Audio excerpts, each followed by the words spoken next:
Les rendez-vous du Mondial du bâtiment. Décryptage réglementaire, une émission animée par Nathalie Croiset. En 2021, il a été beaucoup question de RE 2020, elle est entrée en vigueur et donc pour cette saison 2, on a décidé d'élargir plus largement à la réglementation. On parlait de décret tertiaire tout à l'heure.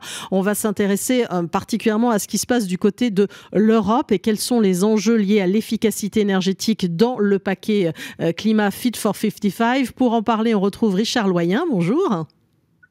Bonjour. Délégué général d'Enerplan, merci d'être avec nous. Donc la Commission européenne a complété, c'était le 15 décembre dernier, ce fameux paquet climat dont je parlais, un Fit for 55, dévoilé durant l'été. Les nouvelles directives concernent les bâtiments. On le sait bien, on l'a beaucoup dit, plus gros consommateur d'énergie sur le continent. Il y a la question aussi de la décarbonation du gaz et également du méthane, mais ça, on ne va pas en parler. En tout cas, on voit bien, pour commencer, j'allais dire, Richard, que décarboner le secteur du bâtiment, c'est essentiel.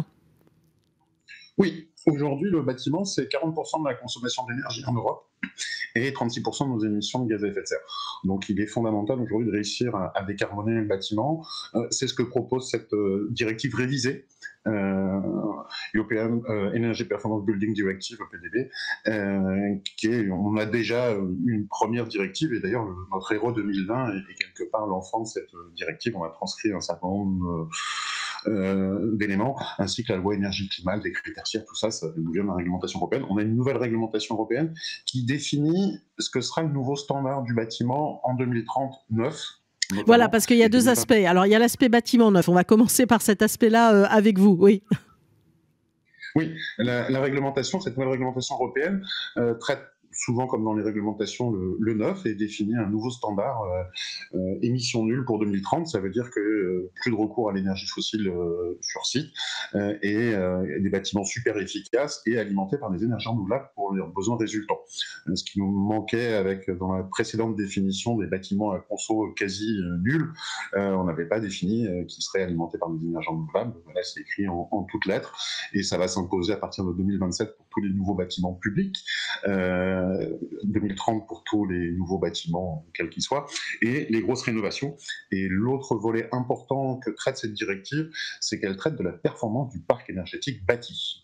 Oui, voilà, ça c'est un point important, sachant que par exemple la commissaire à l'énergie, Kadri Simpson, a bien dit « Nous devons remédier à la situation de toute urgence car plus de 85% des bâtiments actuels existeront toujours en 2050 ». Donc quand on parle de rénovation, c'est le sujet central. Et là, on a accentué un petit peu les ambitions. Oui, alors la directive introduit un nouveau concept qui est le Minimum Energy Performance Standard, le MEPS. Vous habituez à cet acronyme, c'est la performance minimale que doit avoir un bâtiment existant. Impose le titrage énergétique, donc on a un diagnostic de performance énergétique qui fait tant parler de lui, qui aboutit une étiquette énergie, mais voilà, c'est généralisé à tous les types de bâtiments. Et tous les bâtiments classés G devront au moins gagner une classe énergétique. Donc, en d'autres termes, la directive européenne va traiter tout ce qui est les bâtiments de mauvaise qualité, de piètre qualité thermique et énergétique. Elle demande à ce qu'ils puissent monter d'une classe. Et ça, c'est des choses qui vont s'imposer, changer de classe. Alors, je ne sais pas 2026, si... Tous nos mauvais bâtiments, le pire du panier, entre guillemets, va devoir être rénové. Oui, alors on en parlait justement tout à l'heure, on a beaucoup de bâtiments qui sont dans le pire du panier. Alors, pas nécessairement G, mais EFG, en tout cas, on en a beaucoup aussi en France. Donc il y a une sacrée mission à remplir parce que c'est d'ici à 2027, on va dire que c'est demain. On est déjà en 2022. Oui, mais c'est pour ça qu'il y aura une nouvelle loi énergie-climat début 2023 qui devra transcrire toutes ces dispositions européennes. On doit avancer à marche forcée, donc ça veut dire que toutes les foncières aujourd'hui et tous les gestionnaires de patrimoine qui ont des mauvais bâtiments, il est temps de s'en occuper. Et même s'ils sont en F ou en E, on peut leur faire gagner une classe énergétique, puisque en 2050, tout le monde devra être en A ou quasiment. Une autre chose qu'introduit cette directive européenne, c'est le couplage avec l'électromobilité. Alors, on l'a déjà dans notre RE 2020, des pré-câblages, etc. Mais elle tient également en compte des consommations d'électricité de ces recharges de véhicules électriques. Et vous m'avez vu venir, je pense, vous me connaissez. Voilà, je crois que c'est un peu votre dada, ce sujet-là, non? Je ne me trompe pas. Mais surtout, ça nous permet de plus discriminer le photovoltaïque dans la RE 2020, qui est un peu scandaleux et qui est d'arrière-garde. Voilà, là on dit il faudra que la chaleur soit renouvelable et également on pourra alimenter ces bornes de recharge électrique et les consommations autres que la ventilation, le chauffage et la climatisation à partir d'électricité solaire. Parce qu'aujourd'hui, finalement, même si on a des super bons standards de performance en termes d'efficacité, il reste toute l'électricité spécifique et on aura également électrifié des besoins de chaleur et donc les besoins de mobilité seront également couverts pour partie par le PV. Donc finalement, cette nouvelle réglementation consacre des bâtiments qui soient super efficaces, qui produisent une partie de toute la chaleur dont ils ont besoin de façon renouvelable, une part de leur électricité qui soit flexible également. Donc il y a plein d'éléments aujourd'hui sur lesquels nous travaillons avec les autres confrères des autres organisations professionnelles qui vont se concrétiser et qui vont devoir se transcrire dans le droit français. C'est plutôt une bonne chose. Oui, parce que finalement, vous étiez déjà intervenu ici dans cette émission, le rendez-vous du Mondial du bâtiment autour de sujets de la RE 2020. Là, avec ce qui est proposé, et notamment pour les nouveaux bâtiments, on revient finalement dans le concept du BEPOS. Exactement. Donc la RE 2020, elle est un peu obsolète, là, on peut le dire. Oui, les RE de 2020 va devoir être corrigée avec cette nouvelle directive. Ce que je voudrais également préciser, c'est que l'Europe, on peut voir, c'est la réglementation, c'est la contrainte, c'est entre guillemets le bâton. C'est pas que ça, c'est également des ressources. Et aujourd'hui, il dit clairement qu'entre guillemets, pour faire améliorer le parc, la performance énergétique du parc bâti, il y aura des moyens européens qui seront alloués pour financer justement la réhabilitation de nos bâtiments. On pourra demander dans le cadre d'une transition juste, il y aura un certain nombre de fonds qui seront alloués. Donc, je pense notamment aux bailleurs sociaux et aux autres foncières, patrimoine foncier de bâtiments. Voilà, il y aura des moyens qui seront disponibles pour vous aider à sauter de classe énergétique. Un autre moyen européen, j'espère qu'il sera transcrit dans le droit français.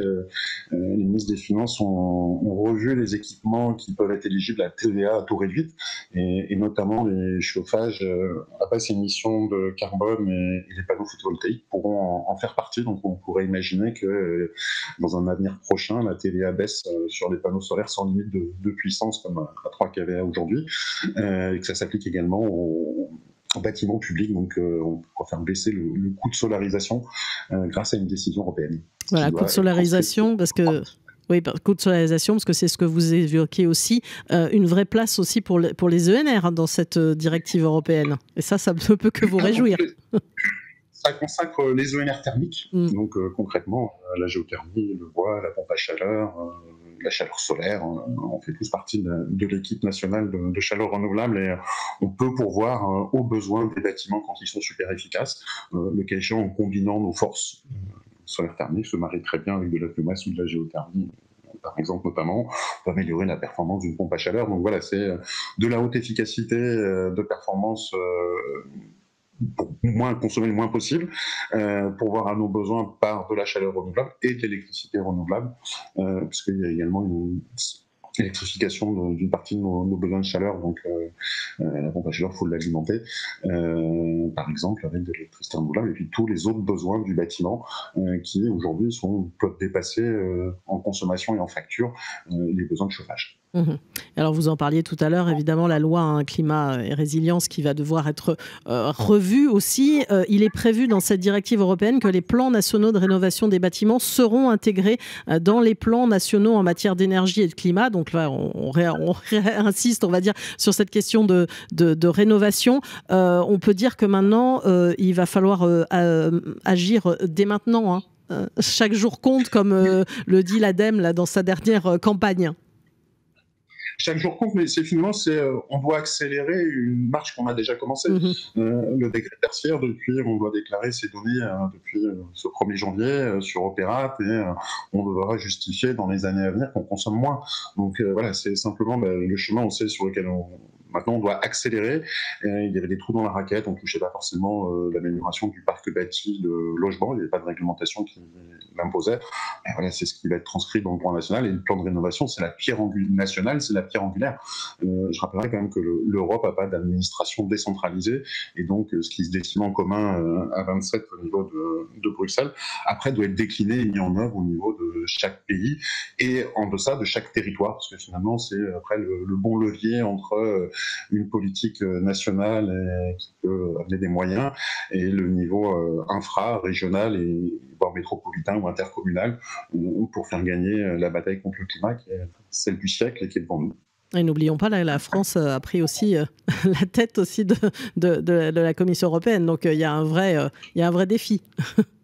Du Conseil de l'Union européenne. Conseil, voilà, plus précisément, exactement, pour le préciser. Merci beaucoup à vous, Richard Loyen, délégué général d'Enerplan, pour cet éclairage sur cette directive revue, ce paquet climat Fit for 55 qui incite et beaucoup les acteurs du bâtiment, notamment, alors on a compris sur les nouveaux bâtiments, mais beaucoup sur la rénovation, une stratégie pour faire disparaître les bâtiments en G d'ici 2027. C'est quand même 15% du parc bâti en Europe, donc il y a des vrais enjeux et plus que jamais, et bien évidemment, ça va bouger dans le secteur. On va continuer évidemment au fur et à mesure et pendant toutes ces émissions jusqu'en septembre 2022 à vous éclairer sur globalement la réglementation. On va enchaîner avec une séquence qui continue. On continue à parler des métiers, mais là, on va élargir en parlant de métiers d'avenir.